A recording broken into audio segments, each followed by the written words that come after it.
பெரும் சேதத்தை விளைவித்த பெஞ்சல் புயல் 40 உயிரிழப்புகளை ஏற்படுத்தியதுடன் பொதுமக்களின் சொத்துக்கள் மற்றும் கட்ட அமைப்புகளுக்கு பெரும் சேதத்தை ஏற்படுத்தியுள்ளது. இப்பேரிடரால் மிகவும் பாதிக்கப்பட்ட குடும்பங்களுக்கு உடனடி நிவாரணமாக 2000 ரூபாய் மாநில அரசால் வழங்கப்பட்டது.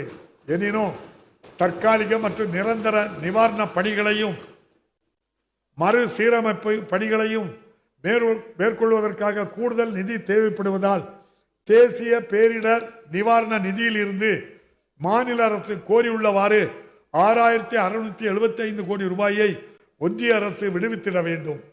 டாக்டர் அரவிந்த் பனகாரியா அவர்களின் தலைமையிலான 16வது நிதிக்குழு தமிழ்நாட்டிற்கு வருகை தந்தபோது நமது கோரிக்கைகள் அனைத்தும் முன்வைக்கப்பட்டன.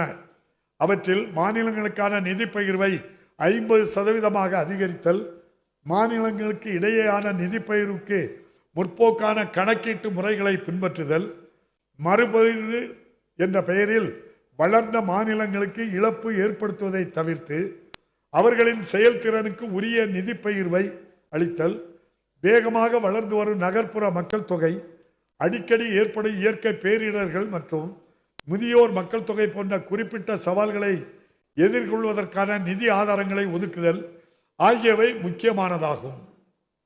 தமிழ்நாட்டின் அறிக்கை குறித்த ஆணையம் தனது மனமார்ந்த பாராட்டுகளை தெரிவித்துள்ள நிலையில் நமது அரசால் கோடிட்டு காட்டப்பட்டுள்ள முற்போக்கான வழிமுறைகளை தற்போதைய நிதிக்குழு பரிந்துரைக்கும் என நம்புகிறோம். அரசு பொறுப்பேற்றது முதல் இதுவரை 2322 திருக்கோயில்களில் திருப்பணிகள் சிறப்பாக மேற்கொள்ளப்பட்டு திரு குடமுழுக்குகள் செய்யப்பட்டுள்ளன. மேலும் 6882 கோடி ரூபாய் மதிப்புள்ள 7133 ஏக்கர் நிலம் கோவில் நிலங்கள் ஆக்கிரமிப்புகளில் இருந்து மீட்கப்பட்டுள்ளன. இது மட்டுமன்றி 9681 திருக்கோயில்களில் 5486 கோடி ரூபாய் செலவில் 21908 திருப்பணிகள் நடைபெற்று வருகின்றன.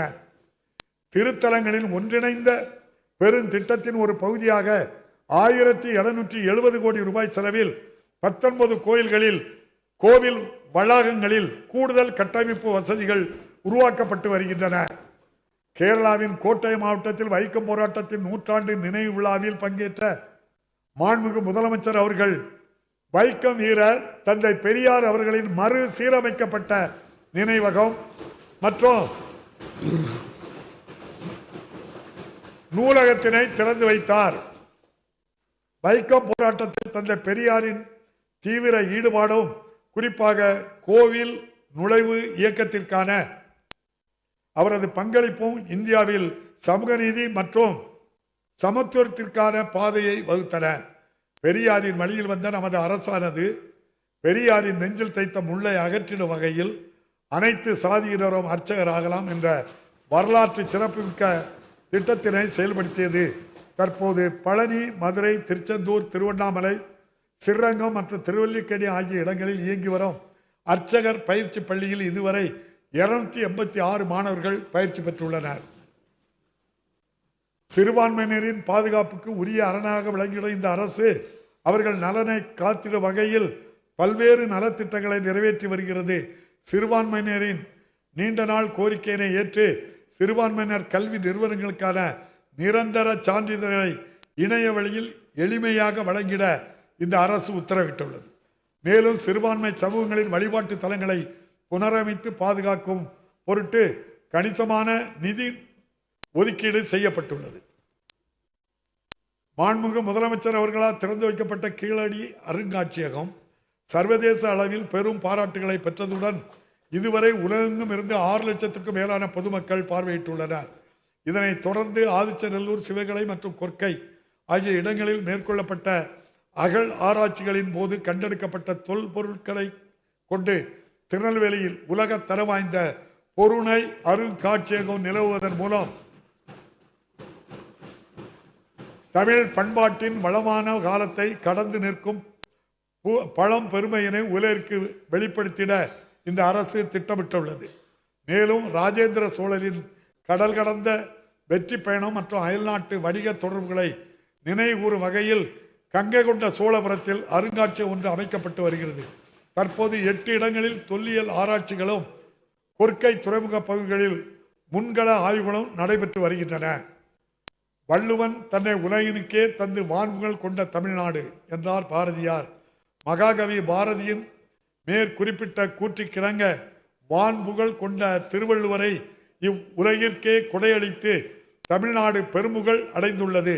கன்னியாகுமரியில் முத்தமிழறிஞர் கலைஞர் அவர்களால் பேரறிவின் சிலையாக நிறுவப்பட்ட ஐயன் திருவள்ளுவர் சிலைக்கு இந்த ஆண்டு வெள்ளி விழா ஆண்டாகும். திருவள்ளுவர் தனது 133 அதிகாரங்கள் மூலம் அன்பு, அறநெறி மற்றும் சமத்துவத்தின் பெருமைகளை உலகெங்கும் ஒலிக்கச் செய்துள்ளார். இந்த வெள்ளி விழா ஆண்டை முன்னிட்டு குமரி முனையில் அமைந்துள்ள விவேகானந்தர் பாறையும் திருவள்ளுவர் சிலையும் இணைக்கும் வகையில் நாட்டிலேயே முதலாக அமைக்கப்பட்ட கண்ணாடி இழை பாலத்தை மாண்புமிகு முதலமைச்சர் அவர்கள் திறந்து வைத்தார். இந்த வெள்ளி விழா ஆண்டு கொண்டாடப்படுவது திருவள்ளுவரின் மாண்பினை போற்றுவதற்கும் எதிர்கால சந்ததியினருக்கு திருக்குறளின் உரிய கருத்துக்களை எடுத்து செல்வதற்கும் உரிய வாய்ப்பாக அமையும். சுயமரியாதை, சமூக நீதி, சமத்துவம், பகுத்தறிவு சிந்தனை மற்றும் பரிவு ஆகிய கொள்கைகளை சிறிதளவும் பிறளாது கடைபிடிக்க இந்த அரசு உறுதி கொண்டுள்ளது. தந்தை பெரியார், அண்ணல் அம்பேத்கர், பெருந்தலைவர் காமராஜர், பேரறிஞர் அண்ணா, முத்தமிழறிஞர் கலைஞர் போன்ற பெரும் தலைவர்களின் சிந்தனைகள் மற்றும் கொள்கைகள் இந்த அரசை தொடர்ந்து வழிநடத்தி வருகின்றன, எதிர்காலத்திலும் வழி நடத்தும். நமது அரசு பொறுப்பேற்றது முதல் மக்களுக்கு அளித்த வாக்குறுதிகளை அவர்களது எதிர்பார்ப்புகளுக்கும் மேலாக நிறைவேற்றியுள்ளதுடன் குறுகிய காலத்தில் செய்த இச்சாதனைகள் குறித்தும் ஒருமித்த முன்னேற்றம் குறித்தும் இந்த அரசு பெருமிதம் கொள்கிறது. தமிழ்நாட்டு மக்களின் நல்வாழ்வு மற்றும் வளத்திற்காக தொடர்ந்து அர்ப்பணிப்புடன் செயலாற்றி மாபெரும் தமிழ் கனவை நனவாக்கிட இந்த அரசு முழு மூச்சுடன் பாடுபடும். நமது அரசின் மீது தமிழ்நாட்டு மக்கள் வைத்திருக்கும் அசைக்க முடியாத நம்பிக்கையினை அண்மையில் நடந்து முடிந்த நாடாளுமன்ற பொதுத் தேர்தல் முடிவுகள் மூலம் வெளிப்படுத்தியமைக்கு தனது மனமார்ந்த நன்றிகளை தெரிவித்துக் கொள்வதுடன் அந்த நம்பிக்கையினை இனிவரும் நாட்களிலும் இந்த அரசு தவறாது காத்திடும். ஒட்டுமொத்த நாட்டிற்கும் சமூக நீதி, மத நல்லிணக்கம், பகுத்தறிவு சிந்தனை மற்றும் மக்களாட்சி கோட்பாடுகளுக்கு வழிகாட்டியாக தமிழ்நாடு திகழ்வதை இந்த அரசு உறுதி செய்யும். நாட்டின் பிற மாநிலங்கள் மட்டுமின்றி தெற்காசியாவிற்கே முன்மாதிரியாக மாநிலமாகவும் தமிழ்நாட்டை உருவாக்கிட இந்த அரசு அனைத்து முயற்சிகளையும் மேற்கொள்ளும். அனைவருக்கும் மீண்டும் ஒரு முறை எனது இனிய பொங்கல் நல்வாழ்த்துக்களை தெரிவித்துக் கொண்டு மகாகவி பாரதியாரின் காலத்தால் அழியாத கவிதை வரிகளுடன் எனது உரையை நிறைவு செய்கிறேன்.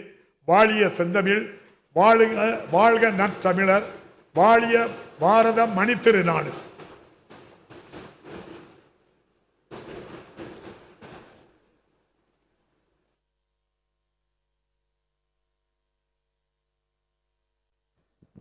உடனுக்குடன் செய்திகளை தெரிந்து கொள்ள சன் நியூஸ் பெல் ஐகானை கிளிக் பண்ணுங்க.